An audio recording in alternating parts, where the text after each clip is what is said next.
Hello बच्चों। तो आज हम लोग क्लास 10th का मेंसुरेशन शुरू करेंगे। कुछ लोग कह रहे थे कि मेंसुरेशन जो है बहुत हार्ड टॉपिक होती है और इसकी वीडियो जो है कि हम लोगों को दीजिए। तो हम मेंसुरेशन की टॉपिक अब एग्जाम भी करीब है, तो इसलिए जो है जितने भी हार्ड टॉपिक्स हैं उन हार्ड टॉपिक्स को हम पहले ले लेते हैं, फिर उसके बाद फिर आराम से अपना पढ़ा जाएगा। और किसी भी टॉपिक में अगर कोई प्रॉब्लम है तो उसको आप कमेंट करेंगे। इस टॉपिक में प्रॉब्लम है तो हम उसकी वीडियो जरूर बना कर देंगे। जब तक एग्जाम नहीं हो जाता है तब तक हम लोग जो है एक दूसरे के साथ चलेंगे, ताकि हर चीजें जो है कि क्लियर रहे और एग्जाम में पूरा 100% स्कोरिंग हो जाए। तो हम लोग मेंसुरेशन चैप्टर लोग कहते हैं कि ये हार्ड इसलिए होता है क्योंकि इसके हम कॉन्सेप्ट नहीं जानते। हम ये सोचते हैं कि सिर्फ फार्मूले से हम क्वेश्चन को लगा लें। यही हम लोगों की जो है कमी होती है। हम लोग जैसे 9th में जो मेंसुरेशन पढ़े होते हैं उस मेंसुरेशन में एक पर्टिकुलर ज्योमेट्री के बारे में पढ़े होते हैं।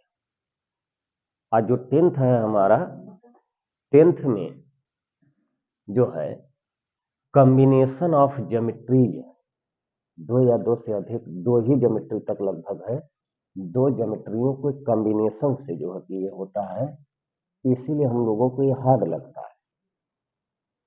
हम लोगों का जो 9th में है, 9th में सिर्फ एक ज्योमेट्री का है, तो हम लोग एक ज्योमेट्री को ही नहीं समझ पाते हैं तो उनके कॉम्बिनेशन को कहां से समझ पाएंगे। इसलिए हम लोगों को ये टॉपिक जो है कि बहुत हार्ड लगती है, लेकिन इसको हम बिल्कुल इजी वेज में इनके सॉल्यूशंस करवाएंगे। पहले हम लोग इनके कॉन्सेप्ट को सीखते हैं कि इनके कॉन्सेप्ट होते क्या क्या है। अगर कॉन्सेप्ट क्लियर है तो हर क्वेश्चन को हम लोग डील कर सकते हैं एकदम सिंपल वेज से। तो अब तो एग्जाम भी करीब है और धीरे धीरे एग्जाम की भी एक दिन वो भी समय आएगा जिस दिन हम लोग जो है पेपर में बैठे होंगे। तो इसलिए इस टॉपिक को हम लोग पूरी दमदारी के साथ पढ़ते हैं। तो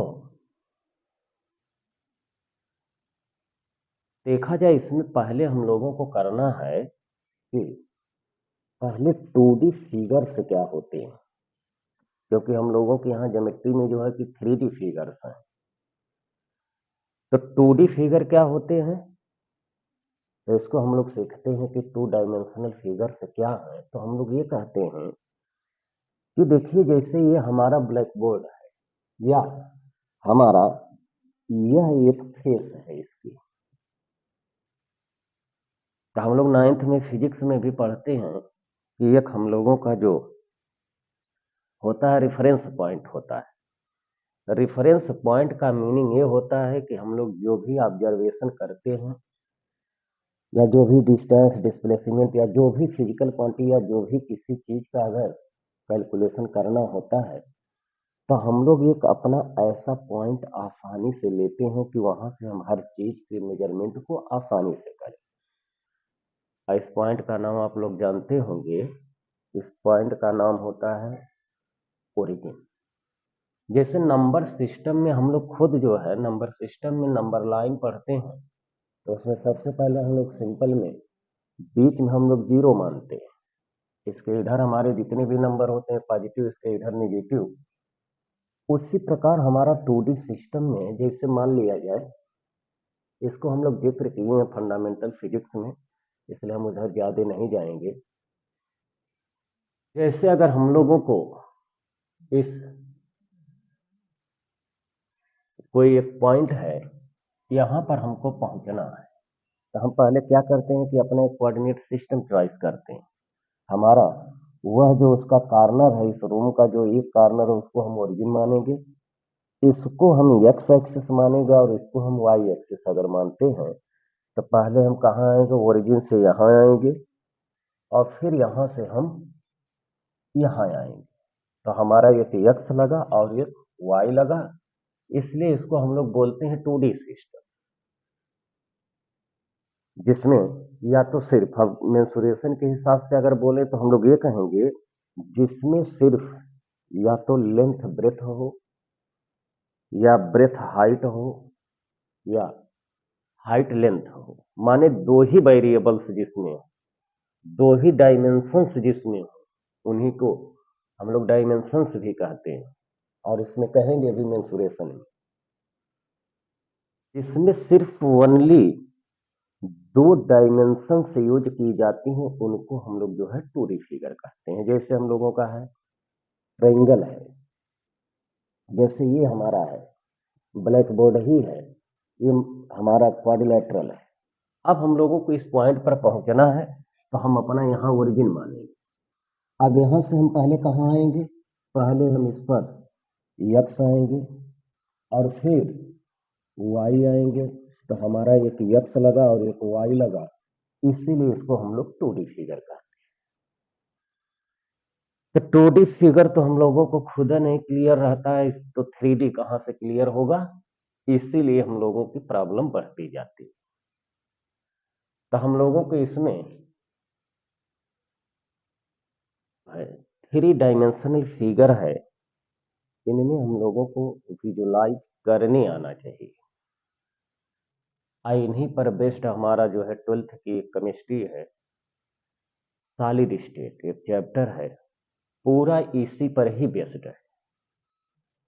नहीं तो फार्मूला और थ्योरी लिखने को तो बुक में भी लिखा है, लेकिन उसका जो क्लियर विजन जो है वो क्लियर नहीं हो पाता।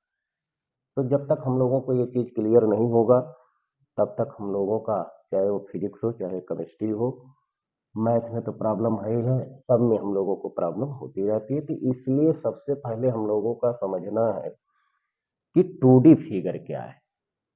तो 2D फिगर हमको लगता है कि क्लियर हुआ होगा कि हमने ये बताया कि जैसे ये हमारा ब्लैक बोर्ड है, ब्लैक बोर्ड के किसी एक कार्नर को, जैसे इस कार्नर को हम अपना ओरिजिन कंसीडर करते हैं।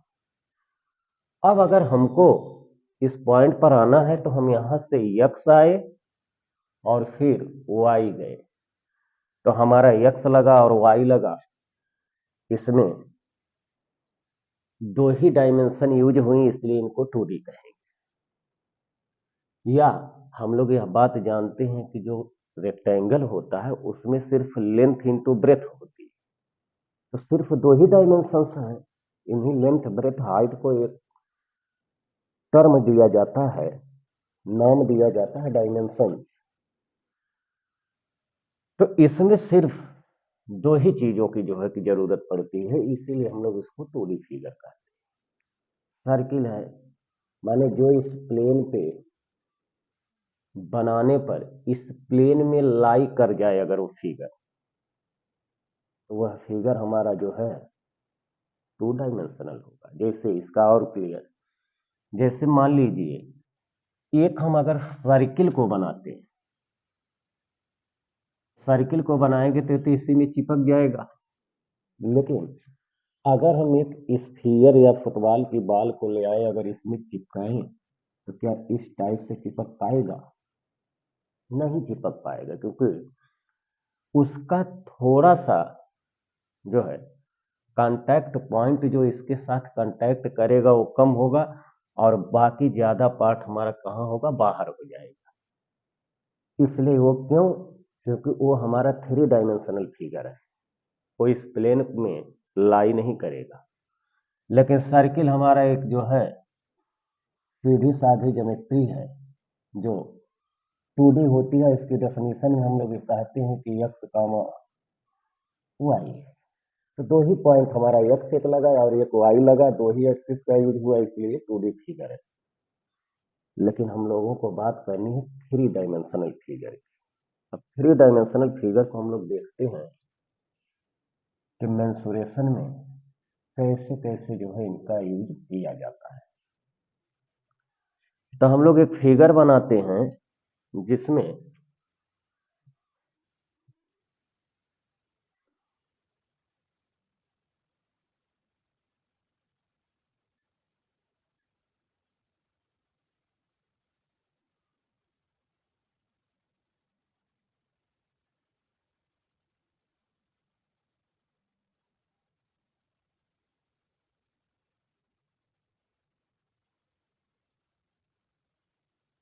फिगर को थोड़ा बड़ा बना रहे हैं ताकि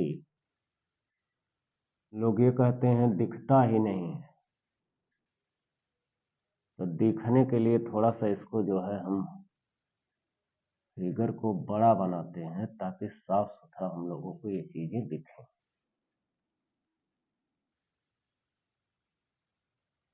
ये है हमारा जो है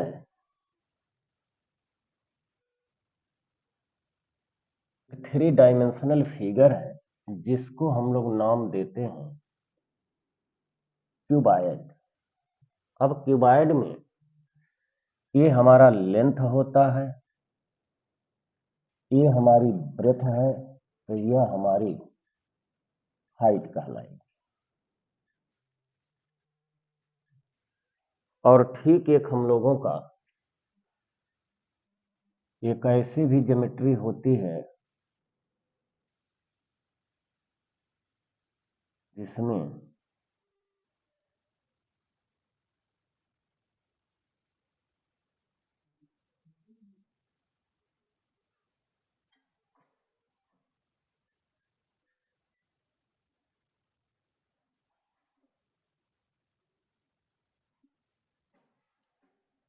ये हमारी एक ज्योमेट्री ये है। इस ज्योमेट्री को हम लोग बोलते हैं क्यूब।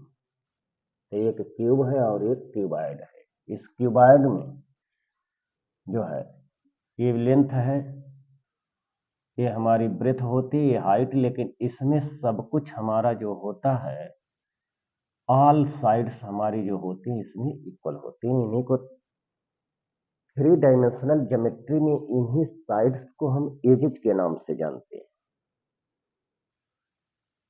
अब इनमें यह देखा जाए कि क्यूबाइड में जो होता है, अब हमारा यह जो पॉइंट होता है यह हमारा अगर एक्स एक्सिस माना जाए, यह वाई, तो यह हमारी जेड होगी, इसलिए थ्री डायमेंशनल फिगर है। यह भी हमारा ये एक्स है, ये वाई है और यह जेड है, इसलिए ये भी हमारा थ्री डायमेंशनल फिगर है। तो इसके जो यह कहलाते हैं, यह बाकी तो हम लोगों को दिख ही नहीं रहा होगा, तो इसलिए हम लोग इस कमरे के हिसाब से सोचते हैं कि जिस कमरे में जिस हम इस सिस्टम को ऑपरेट कर रहे हैं, यह भी मान लिया जाए कि यह हमारा एक क्यूबाइड सिस्टम है। अब जैसे मान लिया जाए कि यह हमारा है, यह एक फेस कहलाएगी। जैसे जिस रूम में बैठे हो उसको देखिए, यह एक फेस होगा, तो इसकी यह जो इसके फ्रंट है वह भी एक फेस है। एक फेस हमारी ऊपर होगी, एक फेस हमारी नीचे होगी, एक फेस इधर होगी तो एक इधर होगी। तो इस प्रकार से हमारी जो इस टाइप की जो चीजें हैं ये हमारी सिक्स है, इन्हीं को हम लोग फेसेस कहते हैं। तो इसका जो क्यूबाइड का हम लोग लिखेंगे ऑल फेसेस और रेक्टेंगल। इसकी जितनी भी फेसेस होती हैं वो सारी फेसेस हमारी जो होती है वो रेक्टेंगुलर ज्योमेट्री में होती है। यह भी एक रेक्टेंगल है, यह भी एक रेक्टेंगल है, यह भी एक रेक्टेंगल है, इधर वाला भी एक रेक्टेंगल है, ये पीछे वाला भी, सब एकदम रेक्टेंगुलर है।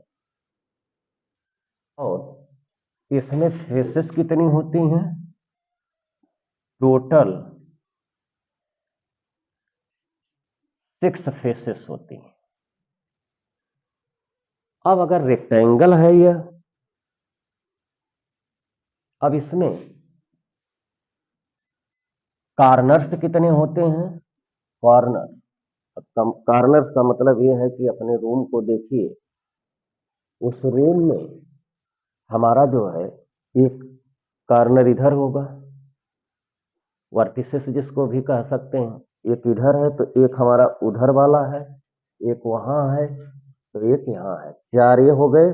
और ठीक सामने हमारा जो है एक नीचे होगा तो एक अप होगा तो एक फिर डाउन होगा तो फिर अप होगा।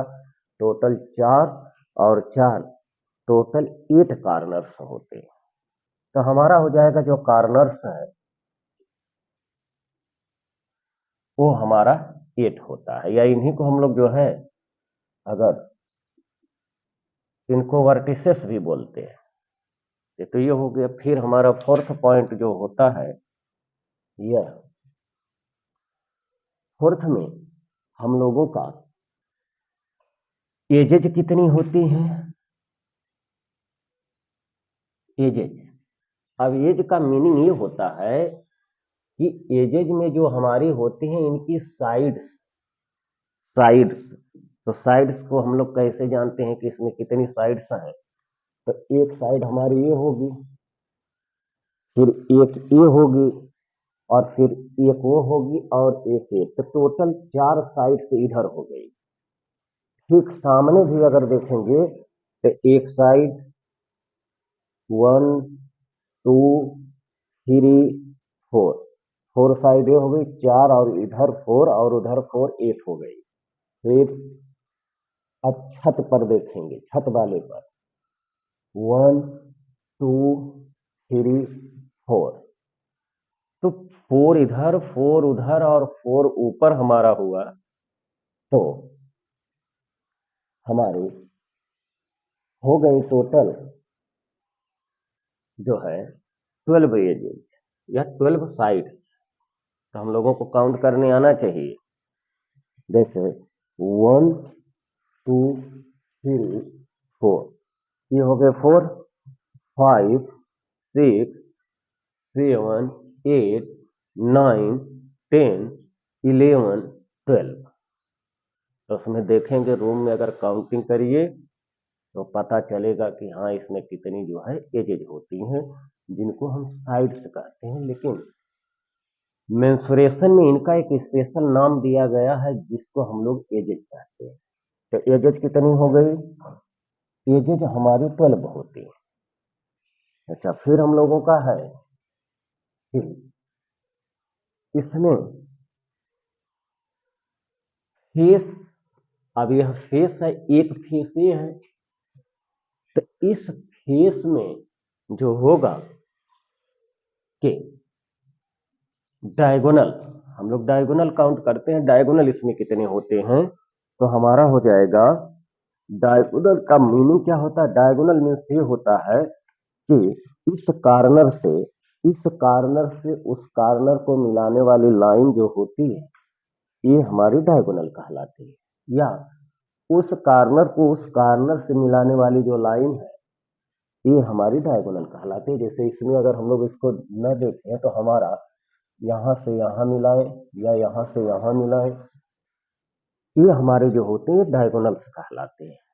और डायगोनल की लेंथ जो होती है वो उसकी साइड की लेंथ से हमेशा ग्रेटर होती है। जैसे अगर मान लिया जाए कि यह यल है और यह एच है, तो इसको जब हम मिलाएंगे, इसको, तो यह एक राइट एंगल ट्रायंगल बनेगा। इसको जब हम मिलाएंगे ऐसे तो यह हमारा एक राइट एंगल ट्रायंगल बनेगा। इस राइट एंगल ट्रायंगल में हम लोग जानते हैं पाइथागोरस थ्योरम। पाइथागोरस थ्योरम सिर्फ इसीलिए लगाई ही जाती है, हम लोग ट्रिग्नोमेट्री में पीछे पढ़ चुके हैं फंडामेंटल फिजिक्स में, कि जो है उसमें सारी चीजें हम बता चुके हैं कि क्या क्या कैसे कैसे होती हैं। अगर उधर की वीडियो देखेंगे तो खुद सारी चीजें क्लियर हो जाएंगी। हमारा एम है सिर्फ जो है 10th का नहीं, हमको जो है आईआईटी और नीट का पढ़ाना है। तो हम अभी जो है उतनी टाइट व्यवस्थाएं अभी नहीं है, इसलिए जो है कि अभी हम इन्हीं को लेकर चल रहे हैं। उसके बाद लोग कहते हैं कि ये जो 12th का नहीं पढ़ाते हैं, 10th का बताते हैं। तो ऐसा नहीं है, हम मेनली आईआईटी और नीट का ही पढ़ाएंगे, लेकिन अभी जो है सिस्टम उस प्रकार से ऑपरेट नहीं हो पा रहा है, तो इसलिए हम ये चाह रहे हैं कि अभी तक जो है कि जो यही हैं हल्के हल्के जो है चीजें हैं उन्हीं को दिया जा रहा है। फिर उसके बाद हम लोग जो है सही हो जाएगा सब सिस्टम, तो उसके बाद हम लोग आईआईटी पर आएंगे, लेकिन हम लोगों का अभी जो है इसी के हिसाब से देखा जाए कि क्या कैसे कैसे चीजें होती हैं। फिर मोनेटाइज जब तक नहीं होगा तब तक हम लोग जो है थोड़ा थोड़ा चीजें पढ़ते हैं, फिर हम लोगों का जो है सब कुछ जो है कि लाइव फाइव सब कुछ चलाया जाएगा। तो ये हमारा हो गया भैया, एजेज हो गए, एजेज हो गई 12। अब हम लोगों का ये है कि इसमें फेस डायगोनल, तो फेस डायगोनल का ये मतलब कि जैसे ये समझिए कि हमारा आपके कमरे का जो एक दीवार है हमें अपना ब्लैक बोर्ड मान रहे हैं, तो उस कार्नर से जहां डिवाइड लिखा है उस कार्नर से इस कार्नर को मिलाने वाली जो लाइन है इसी को हम लोग डायगोनल कहते हैं। तो एक ये डायगोनल होगा तो दूसरा ये डायगोनल। तो एक फेस में हमारा जो है दो डायगोनल, आप फेसेस होते हैं 6, तो इसलिए total diagonals, number of diagonals कितने हो जाएंगे, तो हम लोग लिखेंगे नंबर ऑफ डायगोनल्स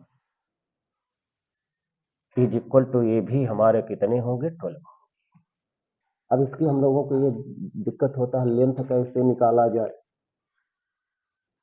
तो इनको बोला जाता है face diagonal, number of face diagonal. यहां पर हम लोग जो है इनको फेस डायगोनल बोलते हैं, ये हमारे 12 होते हैं। अच्छा, अब इसको निकालना है, हम लोगों को निकालना है, तो हम लोग यह यल अगर मान रहे हैं तो यह एच हम लोग इसको देख रहे हैं, हम इसको नाम लिखते हैं वो ए बी सी और डी। तो हम लोगों को सिर्फ ए बी सी डी सिर्फ यही देखना है। अब यह जो AC होगा यह भी एक डायगोनल है, और जो BD होगा हमारा यह भी एक डायगोनल होगा। अब इसकी लेंथ कैसे निकालेंगे, तो इसको हम लोग अगर इसको ज्वाइन करें, तो ज्वाइन करेंगे तो हमारा जो होगा BCD एक राइट एंगल ट्रायंगल बनेगा, जिसका बेस हमारा यल है और परपेंडिकुलर हमारा एच है, तो इसकी लेंथ हो जाएगी under root L square plus H square, ये हमारी लेंथ हो गई। तो फेस डायगोनल की जो लेंथ होती है वह under root L square plus H square, या इसी को हम लोग यह भी अगर इसको देखा जाए यह भी तो हमारा एक डायगोनल है, तो इसको देखेंगे तो यह हमारा एक राइट एंगल ट्रायंगल यहां भी बनेगा, यह एक राइट एंगल ट्रायंगल बनेगा, तो ये under root B square plus H square हो जाएगा। तो ये हम लोगों का जो होता है कि इसकी जो लेंथ है, जैसे हमारा यह अगर हम यल मान रहे हैं ब्लैक बोर्ड को, यह अगर एच मान रहे हैं, तो यह लेंथ जो होगी यह वाली यह under root L square plus B square यह मिलेगा। लेकिन हम लोगों का ये तो 2D फिगर है, हम लोग बता दिए कि इसके under root L square plus B square या H square plus B square या H square plus L square होगी। तो ये हम लोगों का होता है number of face diagonal is equal to 12। अब हम लोगों का अगला भी है कि एक डायगोनल इसमें और होता है, जैसे हम लोगों का हम अपने कमरे के उस कार्नर को उसके सामने वाले कार्नर से नीचे ऐड करें, नीचे, तो हम लोगों का यह जो डायगोनल कहलाता है यह बॉडी डायगोनल कहलाता है।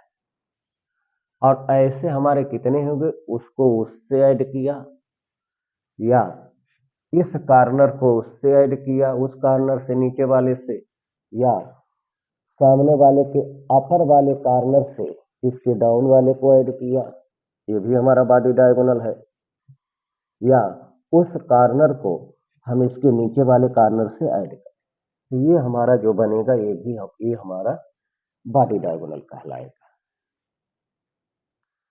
तो ये तो हम लोगों का हुआ जो है body diagonal. Body diagonal total होते कितने हैं? 4 होते हैं। तो हमारा जो होगा नंबर ऑफ बॉडी डायगोनल्स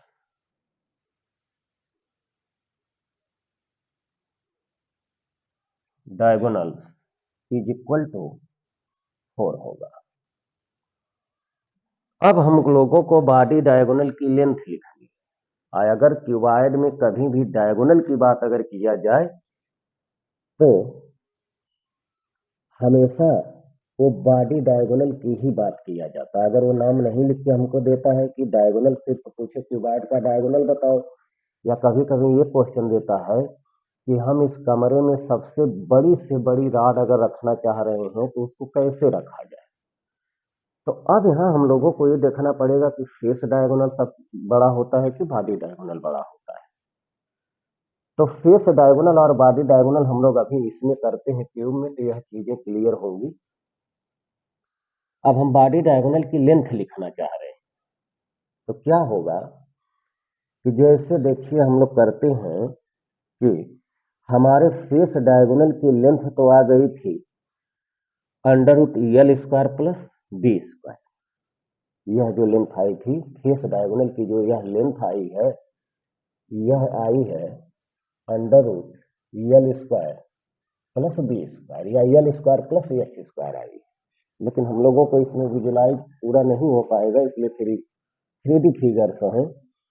तो हम लोग इसमें देखते हैं कि हमारा वह कमरे की यह दीवार जो है, जो यह एज है, इसको अपने कमरे में बैठे उसको देखेंगे, यह एच हुआ, और यह हमारा जो उसके नीचे वाला है, इसको हम मिला रहे हैं उसके उधर से, उस कॉर्नर से नीचे वाली फेस में जो यह जो लेंथ है इसको हम मिला रहे हैं, जो इस नीचे वाली फेस की क्या कहलाएगी? फेस डायगोनल कहलाएगा। अगर ये हमारा बी है और वह हमारा एल है, तो इसकी जो लेंथ मिलेगी यह √L² प्लस बी स्क्वायर मिलेगी। अब हमारा एक ट्रायंगल बनेगा, देखिए कि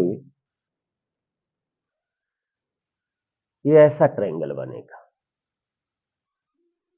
जिसकी यह हाइट h है और यह हमारा जो है, जो ये तो हमारा फेस डायगोनल बनेगा इसका, ये है √L² प्लस बी स्क्वायर।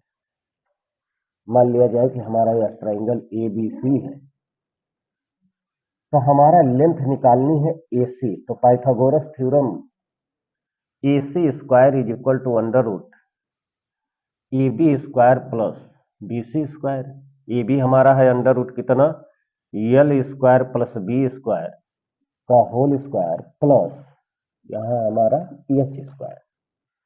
तो हमारा हो जाएगा AC इज इक्वल टू ये, इसका स्क्वायर करेंगे तो मिलेगा L² प्लस B² और यहाँ है प्लस H²। तो AC इज इक्वल टू कितना? √L² प्लस B² और प्लस H²। क्योंकि यह एक लेंथ है, इसलिए इसका जो डायमेंशन होगा, जो यूनिट होगी, वो हम लिखते हैं यूनिट। मीटर है तो मीटर में, सेंटीमीटर है तो सेंटीमीटर में, जैसा माहौल वैसा काम। तो यहाँ हम लोगों का है लेंथ है, तो जब लेंथ है हमारी, तो हम लोग इसको जो है, इसका जो यूनिट है उसको हम लोग यूनिट लिखेंगे। जैसे मीटर में है तो मीटर में, सेंटीमीटर में तो सेंटीमीटर में, जैसा रहेगा वैसे में लिखेंगे। तो बॉडी डायगोनल की जो लेंथ होती है हमारे क्यूबॉइड में, वो होता है √L² plus B² plus H²। इससे बड़ी लेंथ हमारी जो है पूरे क्यूबॉइड में कोई नहीं होता, क्योंकि साइड तो हम लोग मान लीजिए LBH कहते हैं। इसका भी क्लिनेशन हम लोगों का इसी से होगा। तो ये हम लोगों को भैया पूरा चीजें जो है ये लर्न मालूम होना चाहिए क्यूबॉइड में क्या क्या चीजें होती हैं। अब हम लोगों का ये होता है कि इसका सरफेस एरिया। तो पहले तो हम लोग ये देखते हैं कि अभी हम क्यूब को हटाते हैं, इसके बाद हम लोग जो है पहले क्यूबाइड पर सारे फार्मूले लिखते हैं, क्योंकि ब्लैक बोर्ड पर इतनी स्पेस नहीं है कि दोनों को हम एक साथ डील कर दें। अब हम लोगों का ये होता है कि इनके जो है कुछ इंपॉर्टेंट फार्मूले होते हैं, उन फार्मूलों को हम लोगों को एक पूरा क्लियर लर्न होना चाहिए।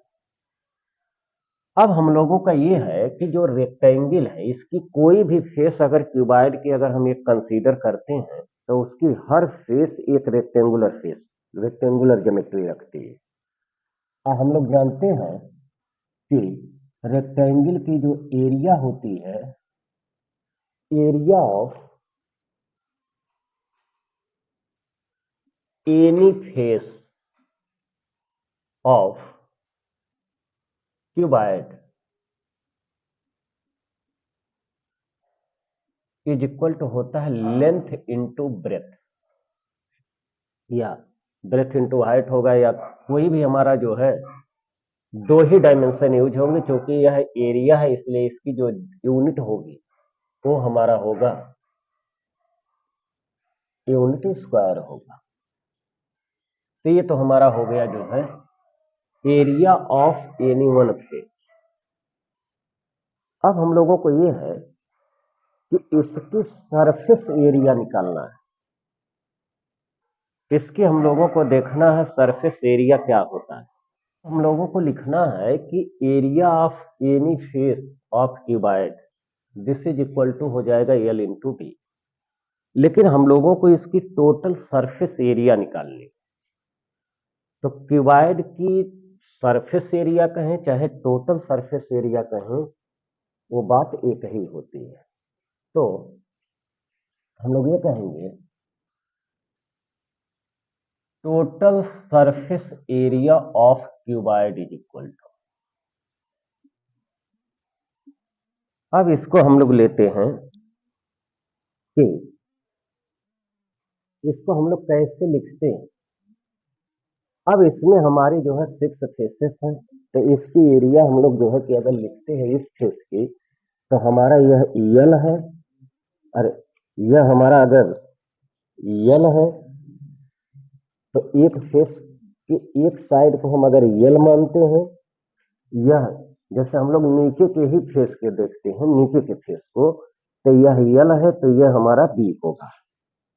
अपने ही कमरे में जो है थिंक करिए कि वह अगर लेंथ है तो ये हमारा ब्रेथ हो जाएगा, तो इसकी एरिया हमारी हो जाएगी यल इंटू बी प्लस, तो नीचे वाले का हो गया। सिमिलर वेज में अगर हम ऊपर वाले की एरिया अगर लिखें तो वह भी हमारा यल होगा, तो यह हमारा बी होगा, तो यह भी हमारा हो जाएगा यल बी, फिर प्लस। अब अगर हमारा जो है इसकी एरिया अगर लिखना इस फेस की, तो ये हमारा यल था तो यह बी है, तो यह बी एच हो जाएगा, तो ये हमारा हो जाएगा प्लस बी इंटू एच। अब हम लोग इसी के ठीक सामने वाली अगर फेस को देखें इसी के, तो उसमें भी हमारा अगर वह बी है तो वह एच हो जाएगा, तो हमारा हो जाएगा प्लस बी एच प्लस। अब हम लोगों का बचा साइड वाली, इधर और इधर वाली, इन्हीं को हम लोग आपस में लैटरल भी बोलेंगे, अभी लैटरल फेस भी बोलेंगे। अब इधर वाला बचा और इधर की बची, तो इसकी एरिया अगर हम लोग लिखेंगे इसकी एरिया, तो हमारा हो गया यह यल हो गया, तो यह एच हो जाएगा, यह एच है तो यह यल है, तो हमारा हो जाएगा यल इंटू एच। और इधर वाले का भी जो है इस फेस की अगर हम लोग लिखते हैं तो यह भी हमारा हो जाएगा L into H, this is equal to हमारा हो जाएगा 2 L B plus 2 B H plus 2 H L. इसी को हम लोग लिखते हैं this is equal to 2 times LB plus BH plus HL। हम 2 को कॉमन कर लें, क्योंकि यह एक सरफेस एरिया है इसलिए इसकी यूनिट जो होगी वो डायमेंशन जो होगी, यूनिट जो होगी वो यूनिट स्क्वायर लिखेंगे, क्योंकि एरिया हमेशा यूनिट स्क्वायर में चलती है, मीटर स्क्वायर, सेंटीमीटर स्क्वायर। तो सरफेस एरिया का मीनिंग क्या होता है? तो सरफेस एरिया का मीनिंग ये है कि हमारा एक तो इनर है, हम लोग रूम के भीतर में हैं, तो हमारी जितनी भी फेसेस हैं सारी फेसेस की सरफेस एरिया का जो सम हमारा होता है, जो इसी को हम लोग सरफेस एरिया कहते हैं। माने सब जितनी भी इसमें फेसेस हैं सबके जो एरियाज होते हैं इनको मिलाकर हम लोग सरफेस एरिया कहते हैं। या कभी कभी हम लोगों को जो है आउटर सरफेस एरिया पूछता है, तो आउटर सरफेस एरिया का मतलब ये होता है कि यहाँ पर तो खैर क्यूब और क्यूबाइड में इनर कहे चाहे आउटर कहे बात एक ही है, लेकिन जब हालो चीजें होती हैं तब वहां पर दूसरी होती है। तब वहां के कॉन्सेप्ट को हम लोग आगे सीखेंगे। तो यहाँ पर अगर सरफेस एरिया की बात करता है तो हम लोगों की जितनी भी फेसेस हैं चाहे आउटर हो चाहे इनर हो, इन सबों को हम लोग जो है कि एरियाज कहते हैं। सबकी एरियाज जो होती है इनको सरफेस एरिया के नाम से जानते हैं। जैसे हमको कहे क्यूब की सरफेस इनर सरफेस एरिया बताओ, तो हम इसका एरिया उस सारी 6 फेसेस की एरिया को निकाल कर ऐड कर दें, हमारी सरफेस एरिया को दे देगा। या बाहर वाली दीवार का भी हम अगर बाहर के पार्ट से अगर लेते हैं तो उसका भी हम लोग जो है तो उसको सरफेस एरिया के नाम से जानते हैं। अगर हमको इसी क्यूबाइड को किसी कपड़े से अगर ढकना है तो पूछे कि बताओ कि कपड़ा हमारा कितना जो है कि रिक्वायर्ड हो गया, कितना लगेगा, तो हम कहेंगे भैया जितना उसकी सरफेस एरिया है उतना ही कपड़े की रिक्वायरमेंट होगी। तो ये हमारा ये होता है। अब इसी को हम लोगों को पूछता है कि लैटरल सरफेस एरिया, या इसी को बोलते हैं area of 4 walls of cuboid. Area of 4 walls of cuboid this is equal to हो जाएगा। अब लैटरल सरफेस एरिया का मतलब या area of 4 walls of cuboid, इसमें हमेशा हम लोग जो है लैटरल फेसेस किसको कहेंगे? यह और वह, इसको हम लोग आपस में लैटरल फेस कहते हैं। या इधर वाला जो राइट हैंड साइड की फेस है और जो लेफ्ट हैंड साइड की फेस है, इनको हम लोग भी जो है इनको भी हम लोग जो है अपोजिट फेसेस बोलते हैं, या जो है लैटरल फेसेस बोला जाता है। लेकिन इसमें टॉप और बॉटम को छोड़ दिया जाता है। तो इनकी अगर हम लोगों को जो है एरिया ऑफ अगर हम लोगों को 4 वॉल्स अगर लिखना है तो इसका भी हम लोग फार्मूला बना लेते हैं। तो इसका फार्मूला हम लोग बनाने के लिए जो है lateral surface area of cuboid या 4 walls of cuboid is equal to हो जाएगा। अब जैसे उसका हमको लिखना है, इसकी हमको लिखना है, तो हमारा यह क्या था? यह यल थी तो यह बी था, तो यह हमारा एच था, तो हमारा हो जाएगा बी एच। बी एच इसका हो जाएगा। फिर उसका हमारा अगर लिखेंगे तो उसकी भी एरिया बी एच, तो वहां भी हमारा हो जाएगा प्लस बी एच हो जाएगा। ये तो आप इनका हो गया, इस फेस और उस फेस का। लेकिन अभी हमको इस फेस का भी लिखना और इस फेस का भी लिखना है। अब इस फेस में होगा यल, वो हमारा यल होगा, तो ये हमारा एच होगा, यल एच। तो इसको हम लोग लिखेंगे प्लस यल एच। अब प्लस, अब इसका अगर हम लोग लिखेंगे तो यह यल होगा तो यह एच होगा, तो यहां भी हम लोग लिखेंगे यल इंटू एच। अब इनको ऐड कर दिया जाए, देखा जाए क्या आता है।